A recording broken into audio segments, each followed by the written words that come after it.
Hey guys, Dave from Nerdarchy, for nerds, by nerds, hang on with this nerd. Ted. And today we're talking Eberron.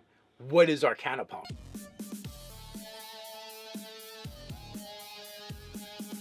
Hey guys, jump down to the description below. We can sign up for Nerdarchy the newsletter, get weekly gaming tips, as well as learn how to game with Nerdarchy. So, one of the reasons we defined for playing Eberron with 5th edition Dungeons & Dragons and why we believe it should be included as one of the next offerings from Wizards of the Coast, and we'd love to see Keith Baker writing once again in the Dungeons & Dragons worlds, was the fact that Eberron is defined by what we would call Arcane-punk, right? And Arcane-punk is kind of a derivative from Steampunk as well as high fantasy. D&D worlds are typically either high fantasy or low fantasy. And, you know, what exactly is the difference between those two? Low fantasy is far more like real worldish.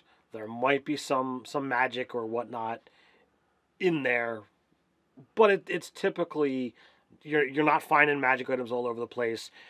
Not everybody's going to know about dragons and gods and whatever have you. More like a good example would be like Lord of the Rings, right? Where like the all-powerful and mighty wizard Gandalf casts like pyrotechnics, if you're talking Dungeons and Dragons, you know? Right. Or even like Conan style games where there is magic, but it's a lot more low key, and it's almost always considered evil or a bad thing.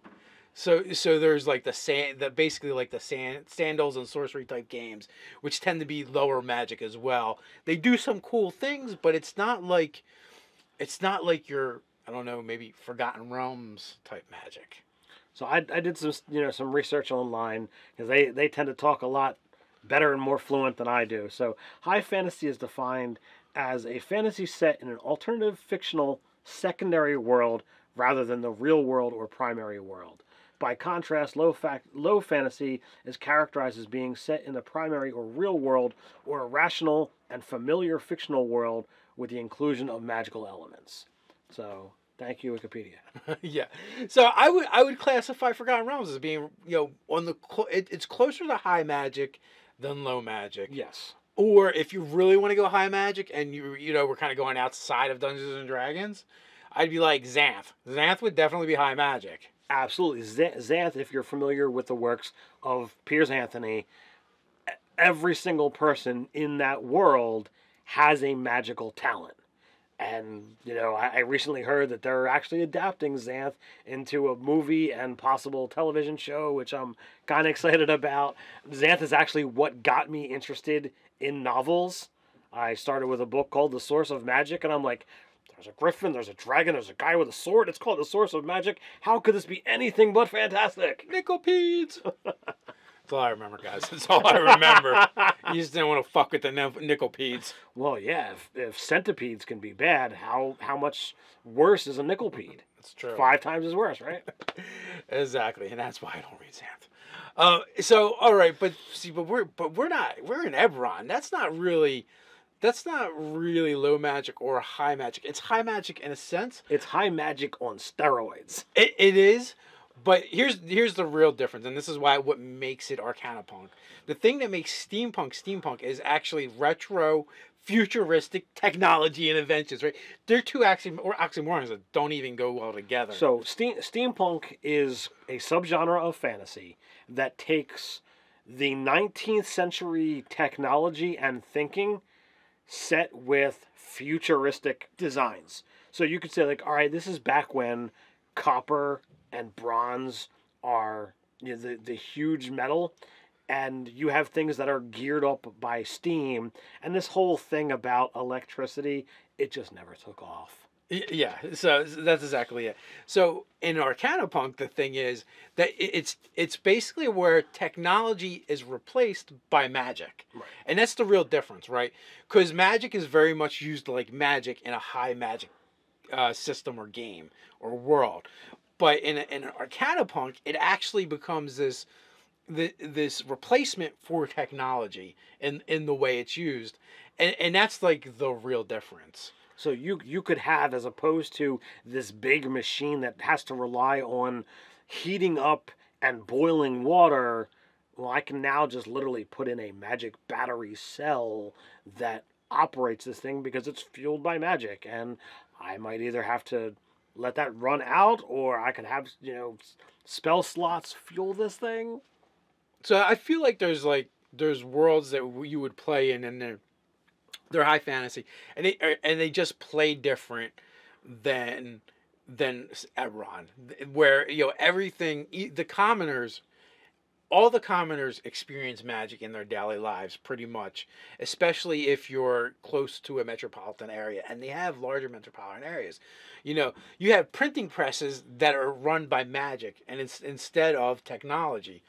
You have modes of transportation that are that have been replaced with magic. Right. So like we'll get into more specifics about those particular vehicles, but when you've got a massive world, the common person might not ever be able to get to the other side of the world because it would take too long to get there on foot or via horse. Well, when you have the ability to literally fly or drive, or take a train, in a vehicle that can go much faster than a standard technology level would be able to get them there, it changes the whole world and the way every single person views normal life.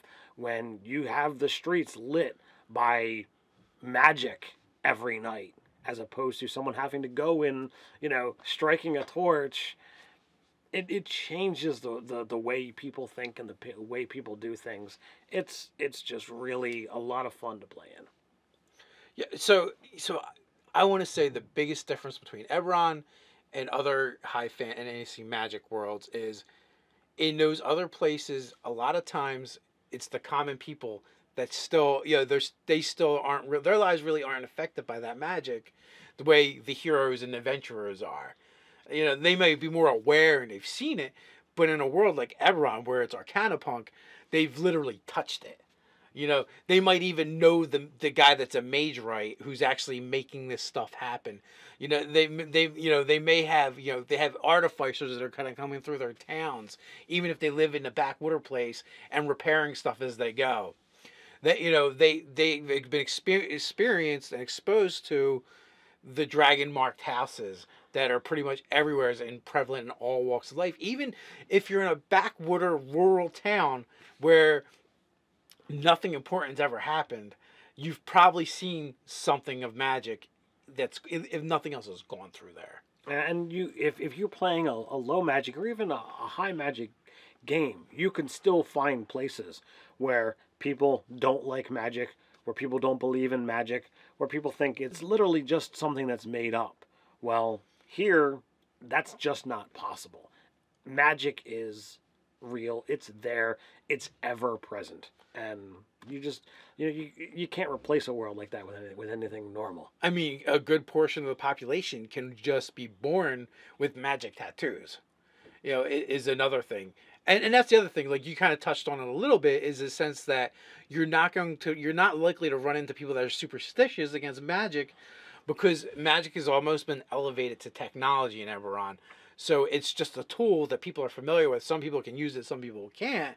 But everyone is, most people understand that anyone could use something that's been infused with magic. It's kind of like take today's society and ask someone, not if they use them, but say, do you believe cell phones don't work?